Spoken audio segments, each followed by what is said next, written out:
Hello दोस्तों, welcome है आप सभी का आपके अपने यूट्यूब चैनल करियर पथ स्टडी पॉइंट में।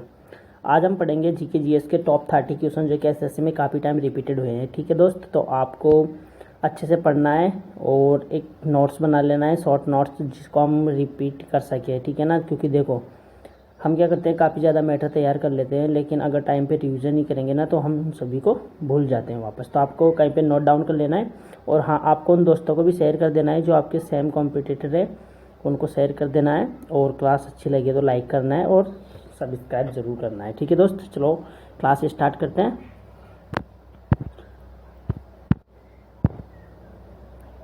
तो पहला क्वेश्चन, हाल में भारत का पहला सौर आधारित अंतरिक्ष मिशन कौन सा है? आदित्य L1, सूर्ययान, चंद्रयान 3, गगनयान। तो सौरयान आधारित अंतरिक्ष मिशन कौन सा था? Aditya L1। Right answer is option number ए। ठीक है दोस्त, तो आदित्य L1। अगर बात की जाए आदित्य L1 का मतलब है लांगराज पॉइंट 1। कब छोड़ा गया है? ये छोड़ा गया था PSLV C57। कौन से यान से? PSLV C57। ठीक है, PSLV C57 से। ठीक है, और कब छोड़ा गया? 2 सितंबर 2023 को। ठीक है दोस्त, 2023 को PSLV C57 याद रखना है, 2 सितंबर 2023 को स्पेस में छोड़ा गया था। ठीक है, नेक्स्ट क्वेश्चन, कौन सा अम्ल आमतौर पर नींबुओं में पाया जाता है? लैक्टिक अम्ल, साइट्रिक अम्ल, हाइड्रोक्लोरिक अम्ल और ऑक्जेलिक अम्ल। तो देखो दोस्तों, नींबू, इमली है ना, इन खट्टे फलों के अंदर, जैसे आंवला, नींबू, इमली, इनके अंदर खट्टे फलों में पाया जाता है साइट्रिक अम्ल। ऑप्शन नंबर बी, साइट्रिक अम्ल। अगर लैक्टिक अम्ल की बात की जाए तो लैक्टिक अम्ल दूध में पाया जाता है। हाइड्रोक्लोरिक अम्ल जो कि HCl होता है हमारे आमाशय में पाया जाता है, पेट के अंदर। ऑक्जेलिक अम्ल आमतौर पर पालक और टमाटर के अंदर पाया जाता है। ठीक है दोस्त, नेक्स्ट क्वेश्चन, 2025 तक भारत की G20 अध्यक्षता किस देश को सौंपी गई है? तो 2025 में भारत के द्वारा किसको सौंपी गई है? ब्राजील, दक्षिण अफ्रीका, जापान, रूस। तो right answer is option number A, Brazil को सौंपी गई है दोस्त। ठीक है, तो right answer is option number ए।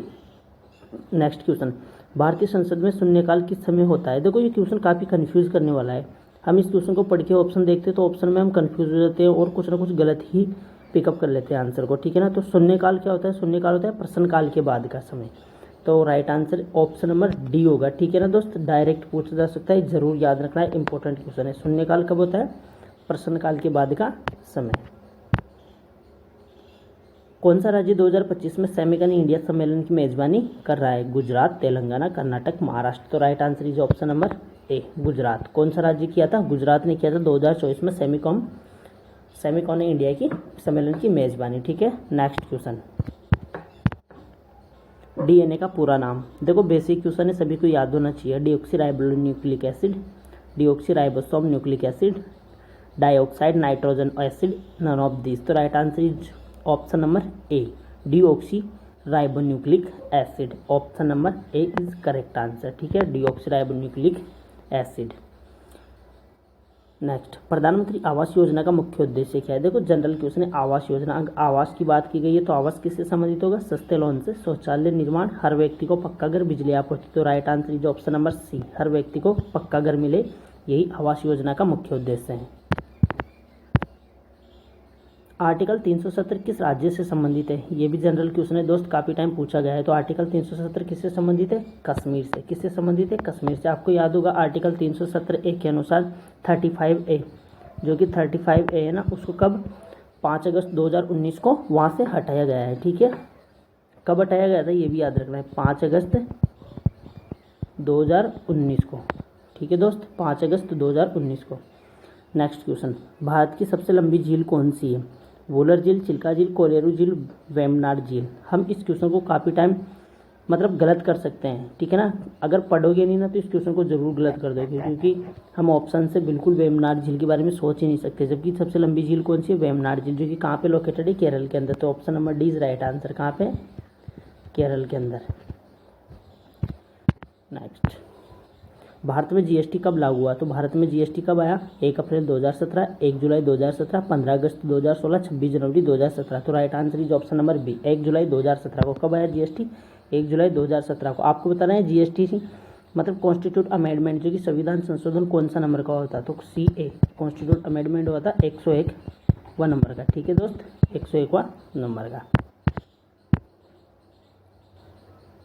किसने सविनय अवज्ञा आंदोलन शुरू किया था? और हाँ, आपको ये भी बताना है कि जीएसटी की दर कितनी है, इसकी रेट, परसेंटेज की जो रेट है ना इसकी जीएसटी की कौन कौन सी परसेंटेज पे लगता है, ये कमेंट में लिख के बताना है आपको, ठीक है ना। वो भी पूछा जा सकता है। 4 प्रकार की होती है, तो चारों प्रकार की जीएसटी की परसेंटेज रेट क्या है वो आपको लिख के बताना है कमेंट में। किसने सविनय अवज्ञा आंदोलन शुरू किया था? भगत सिंह, गांधी जी, नेहरू जी, सुभाष चंद्र बोस। तो किसने किया था? गांधी जी ने। किसने किया था दोस्त? गांधी जी ने। Option number B correct answer. अभी हाल ही में चंद्रयान 3 की लैंडिंग कहाँ हुई है? अभी हाल ही में नहीं, 2023 की बात है, ठीक है ना। कहाँ पे हुई थी? चंद्रमा का दक्षिणी ध्रुव पे, ठीक है।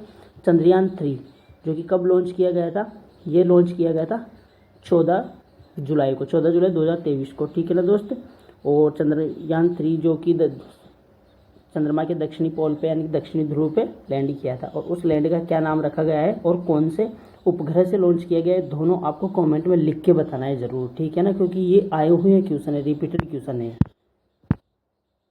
भारत के पहले महिला चीफ मिनिस्टर कौन थी? तो पहली महिला चीफ मिनिस्टर जयललिता, ममता बनर्जी, सुचिता कृपलानी, इंदिरा गांधी। तो पहली चीफ मिनिस्टर कौन थी भाई महिला में? तो Sucheta Kripalani. Right answer is option number सी।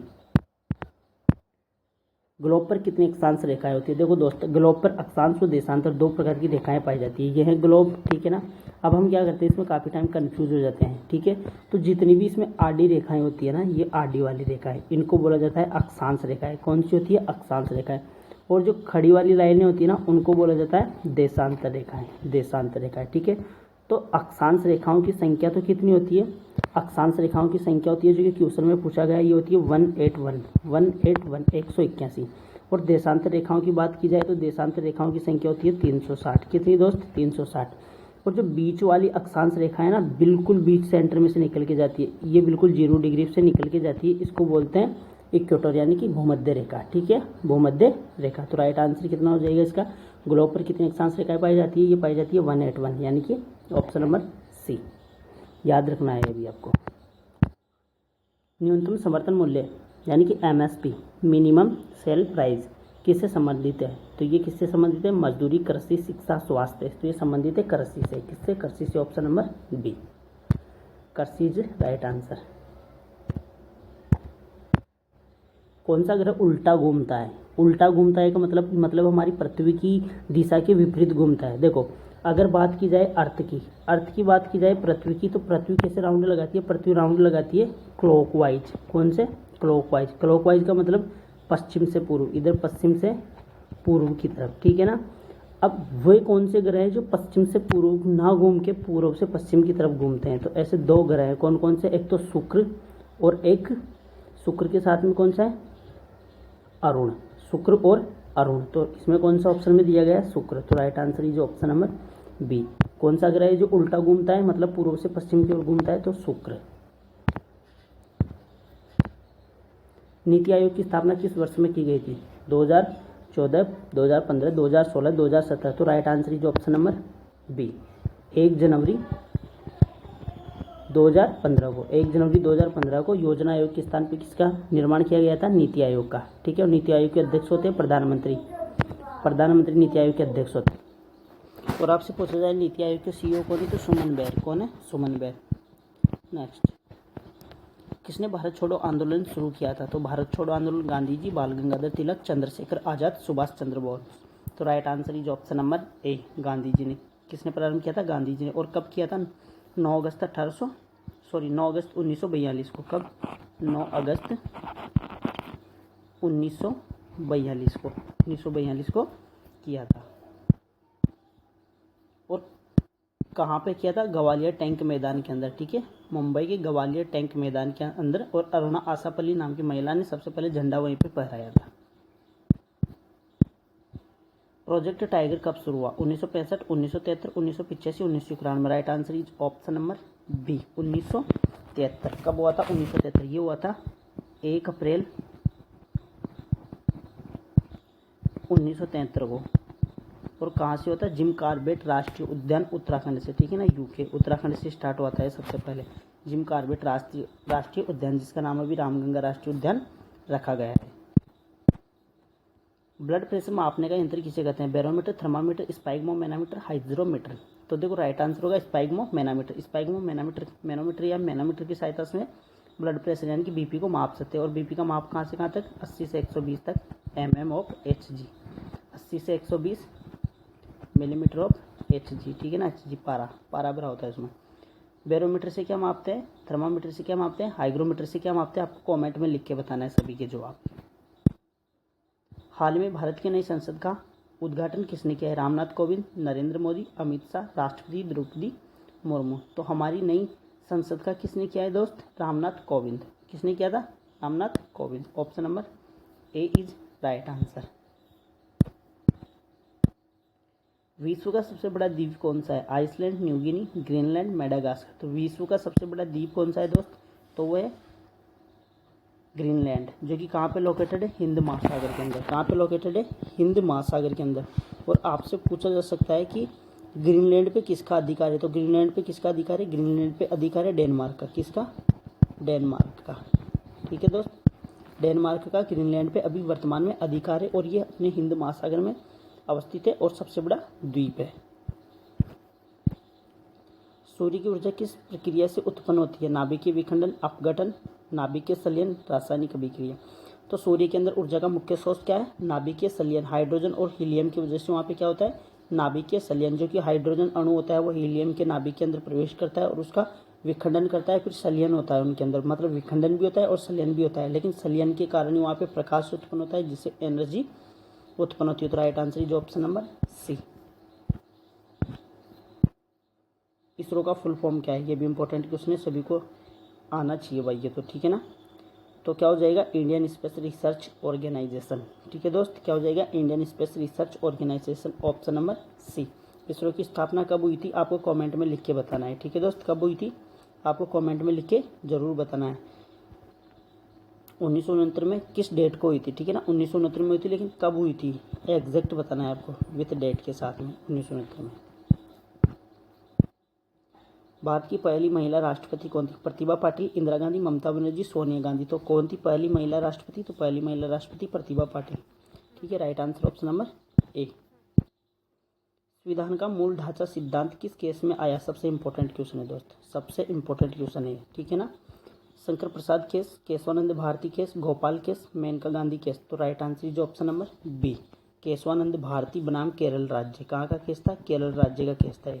इसी से समाजवाद, अखंडता और पंथ निरपेक्ष यानी कि 42वां संविधान संशोधन 1975 को, यानी कि इसी से क्या हुआ, केरल राज्य के द्वारा जो केशवानंद भारती केस था तो समाजवाद, पंथ निरपेक्ष और अखंडता शब्दों को जोड़ा गया और इससे क्या हुआ, 42वां संविधान संशोधन 1976 अपनाया गया। इसके माध्यम से हम सभी यानी कि हमारा संविधान के अंदर यह परिवर्तन लाया गया है कि जो संविधान की प्रस्तावना है ना, जो संविधान का मूल ढांचा है, सिद्धांत है, उसमें परिवर्तन किया जा सकता है, ठीक है दोस्त। नेक्स्ट, रेड डाटा बुक क्या है, देखो इंपॉर्टेंट है, काफी टाइम पूछा गया है क्वेश्चन। रेड डाटा बुक, तो रेड डाटा बुक वो बुक होती है जिसमें विलुप्त प्रजातियों की डेटा को नोट किया जाता है। तो राइट आंसर होगा ऑप्शन नंबर बी, जिसमें विलुप्त या संकटग्रस्त प्रजातियों या जातियों के बारे में नोट किया जाता है। तो रेड डाटा बुक उससे संबंधित है। हाल ही में किस भारतीय महिला खिलाड़ी ने विश्व बॉक्सिंग में गोल्ड जीता, सबसे इंपॉर्टेंट क्वेश्चन है और कभी भी एग्जाम में पूछा जा सकता है, ठीक है दोस्त। आपको मॉक टेस्ट में भी देखने को मिलेगा ये क्वेश्चन। तो 2024 की बात है, भारतीय महिला खिलाड़ी ने विश्व बॉक्सिंग में गोल्ड जीता है। निखत जरीन, मैरी कॉम, पीवी सिंधु, साइना नेहवाल। तो right answer is option number A, Nikhat Zareen, जो कि तेलंगाना राज्य के बिलोंग करती है, ठीक है। भारत में तेलंगाना राज्य से बिलोंग करती है और इन्होंने अभी 2024 में विश्व बॉक्सिंग में गोल्ड जीता है, ठीक है ना। और अगर बात की जाए तो 2022 में राष्ट्रमंडल खेलों में भी इन्हें स्वर्ण पदक मिला हुआ है। लास्ट क्वेश्चन है 30। पंचायती राज किस अनुच्छेद में वर्णित है, ये क्वेश्चन आप बताओगे मुझे कमेंट में करके, ठीक है ना। और मुझे इसके चारों ऑप्शनों के बारे में बताओगे कि 243 किससे संबंधित है, 370, 226 और 324। सभी के एक एक कमेंट करके जरूर लिखना है, ठीक है दोस्त। क्लास अच्छी लगी हो तो कमेंट करें, लाइक करें और शेयर करें और सब्सक्राइब करें। ऐसे ही सभी सब्जेक्ट से संबंधित प्रीवियस ईयर क्वेश्चन या कुछ नए टॉपिक्स को डिस्कस करने के लिए, ठीक है दोस्त। आप हमारे साथ में जुड़ सकते हो और आपको मिलेगा यहाँ पर mock test, e books, GK PDF, basic science, current affairs, reasoning, quant और सभी सब्जेक्ट जो आपकी गवर्नमेंट एग्जाम की तैयारी को बिल्डअप कर सके। ओके दोस्त, थैंक यू।